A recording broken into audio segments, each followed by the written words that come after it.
Welcome to Channel T Action News, the station where trans people come together to stay informed, stay safe, and to stay one step ahead. Today's top story: President Trump has officially redefined sex under the federal law. And trust me, this is something that would affect trans people everywhere.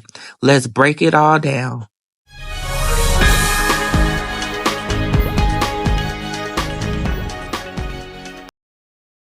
On January 20th, 2025, Trump signed an executive order stating that sex will only be recognized as male or female based strictly on birth.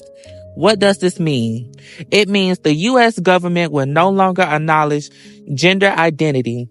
This change impacts all federal agencies, including your passports, which means trans women may no longer be able to update their gender marker, your social security and federal IDs. That means gender identity will no longer be recognized, your health care and protections. That means trans-specific health care protections could be eliminated. Prison and shelter placement. That means trans women may be forced into men's facilities, and we all know how that would go. This erases federal recognition of trans people and could be used to justify discrimination in the jobs, housing, education, and healthcare. Now, I know you're asking, how would this affect me? Let's be clear. This is a serious attack on trans rights. This decision could make it harder for trans people to access legal documents that match their identity, allow states to enforce anti-trans laws more aggressively, strip away protections in places like hospitals, shelters, and schools.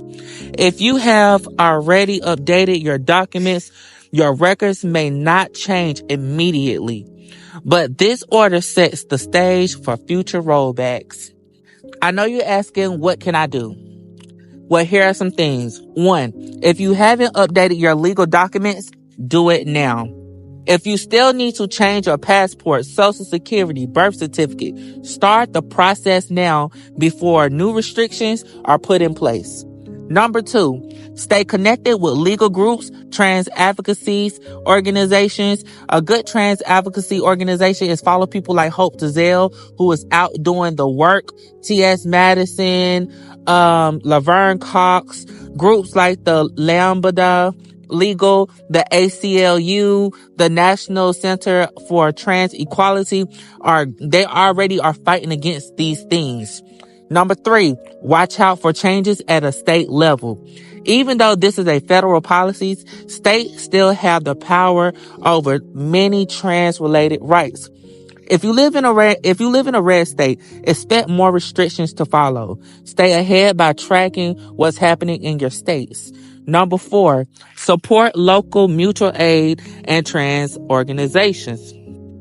Many trans women rely on communities, resources for houses, safety, and legal help. Now is the time to donate, volunteer, and find ways to uplift each other. Look, y'all, this is a wake-up call.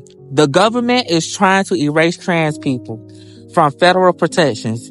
And if we don't stay informed and proactive, things could get worse. But one thing about the girls, y'all know we don't go down without a fight. So I really need y'all to stay alert. I need y'all to stay aware, and I need y'all to stay connected. This is your Channel T Action News, keeping you in the know and one step ahead. I will talk to you guys later.